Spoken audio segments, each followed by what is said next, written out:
Halo semuanya, kembali lagi hari ini berjumpa dengan saya, Edi Kurniawansyah. Pada kesempatan ini kita membahas tentang filsafat pendidikan klasik. Nah, kali ini saya mengangkat tema terkait dengan relevansi filsafat pendidikan klasik terhadap pendidikan modern. Di mana kita ketahui bahwa pendidikan modern itu tidak berdiri di atas ruang hampa. Akarnya tertanam kuat di dalam pemikiran para filsuf klasik. Yang kedua itu bagaimana kemudian ide-ide kuno dari ribuan tahun yang lalu itu masih membentuk cara kita belajar, kemudian mengajar dan cara berpikir tentang pendidikan hari ini. Yang selanjutnya itu bagaimana kita memahami relevansi ini penting untuk membangun sistem pendidikan yang holistik dan bermakna. Nah, memahami hal tersebut, maka dalam melihat konsep kunci terkait dengan pendidikan, filsafat pendidikan klasik dan modern ini bisa dilihat perbedaannya. Nah, filsafat pendidikan klasik itu dia berfokus pada pencarian kebenaran atau kebajikan dan realitas.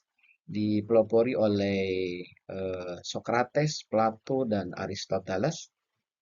Mereka menekankan pada pengembangan moral dan intelektual sebagai tujuan utama. Nah, berbeda kemudian dengan pendidikan modern, di mana pada pendidikan modern dia berfokus pada pengembangan individu yang kritis, kemudian kreatif dan adaptif. Dia menekankan pada keterampilan di abad ke-21. Nah, penggunaan teknologi dan menerapkan metode pembelajaran yang kemudian berpusat kepada siswa atau yang kita kenal dengan student centered. Nah, pemikiran klasik dalam perspektif Socrates kita kenal dengan istilah metode Sokratik itu ya atau Socratic method, di mana hidup yang tidak diuji itu tidak layak dijalani. Beliau menekankan pentingnya dialog kritis dan tanya jawab untuk menggali pengalaman-pengalaman. Tujuannya agar membantu individu itu untuk melahirkan pengetahuan dari dalam dirinya, bukan dicekoki oleh informasi-informasi lain. Nah, relevansi Sokrates dalam pendidikan modern ini bisa dilihat yang pertama, pembelajaran itu berpusat pada siswa atau student centered learning, di mana guru itu tidak lagi mencermati, kemudian dia bertindak sebagai fasilitator yang kemudian membantu siswa menemukan jawaban.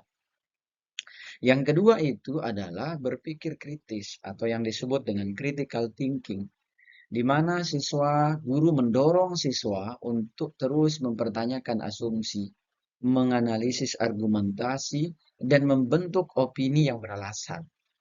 Kemudian yang ketiga itu pembelajaran berbasis masalah atau yang kita kenal dengan problem based learning, di mana siswa dihadapkan pada saat masalah dunia nyata dan memecahkan melalui diskusi, kolaborasi, dan penyelidikan yang mendalam. Nah, kemudian yang kedua, dalam pemikir klasik Plato gitu, kita kenal tentang idealisme dan alegori gua, di mana tujuan pendidikan itu untuk memberi jiwa dan raga keindahan dan kesempurnaan. Nah, pendidikan adalah proses pencerahan jiwa untuk beralih dari bayang-bayang ilusi menuju dunia ide, kebenaran abadi. Tujuannya adalah untuk menciptakan kebijaksanaan. Relevansi Plato dalam pendidikan modern ini dilihat yang pertama pendidikan tinggi dan universitas.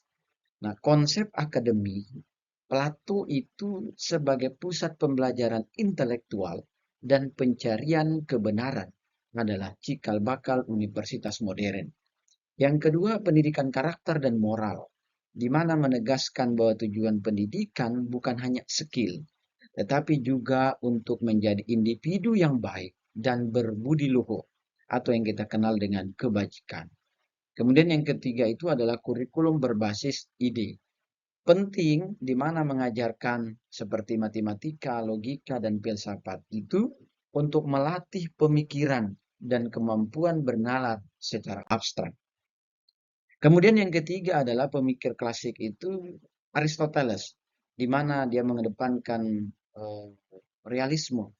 Nah, akar pendidikan itu ya pahit, tapi buahnya manis dalam perspektif Aristoteles maksudnya. Nah, ini jauh berbeda dengan Plato dan Aristoteles. Eh, Aristoteles menekankan pada realitas empiris atau dunia nyata, bahwa pendidikan untuk mencapai eudaimonia ini atau kebahagiaan melalui kebiasaan baik dan penggunaan akal budi atau rasio. Nah, relevansi Aristoteles dalam pendidikan modern dilihat dari 3 aspek. Yang pertama, pendekatan ilmiah, di mana penekanannya pada observasi, data empiris, dan kategorisasi itu menjadi dasar dari metode ilmiah atau yang kita kenal dengan sains dalam kurikulum modern. Yang kedua itu adalah pendidikan holistik. Nah, ide eudaimonia ini bagaimana kemudian mendukung pendidikan holistik yang menyeimbangkan pengembangan intelektual, fisik, dan moral. Yang ketiga, pembelajaran berbasis kebiasaan, di mana konsep bahwa kebajikan moral atau karakter itu dibentuk melalui praktik dan kebiasaan, bukan hanya diajarkan secara teori semata. Nah, kita bisa melihat teman-teman semua fokus perbandingan ya terkait dengan 3 pemikir ini. Yang pertama Sokrates, fokus utamanya lebih kepada metode, tanya jawab kritis. Nah, tujuan pendidikan modern yang relevan itu dia berpikir kritis, problem solving, kemudian fasilitasi. Kemudian Plato itu kepada idealisme, kebenaran abstrak, di mana tujuan pendidikan modern yang relevan itu lebih kepada pendidikan karakter, kemudian etika, dan juga perguruan tinggi. Kemudian yang ketiga adalah Aristoteles, lebih kepada realisme, observasi empiris, di mana tujuan pendidikan modern yang relevan itu lebih kepada metode ilmiah, pendidikan holistik. Teman-teman semua, kesimpulannya adalah filsafat klasik itu bukanlah peninggalan kuno, melainkan sebagai pondasi hidup tempat pendidikan modern kita dibangun. Pemikir, Pemikiran Sokrates, Plato, dan Aristoteles itu tetap sangat relevan, di mana mereka memberikan kita kerangka kerja untuk berpikir kritis dalam perspektif Sokrates, kemudian Plato mengejar kebajikan, dan Aristoteles bagaimana kita memahami dunia nyata. Maka pada akhirnya bahwa pendidikan modern itu adalah evolusi, bukan revolusi dari ide-ide ini. Nah, demikian teman-teman semua yang dapat saya sampaikan pada kesempatan ini. Sampai jumpa di materi selanjutnya. Salam sukses untuk kita semua.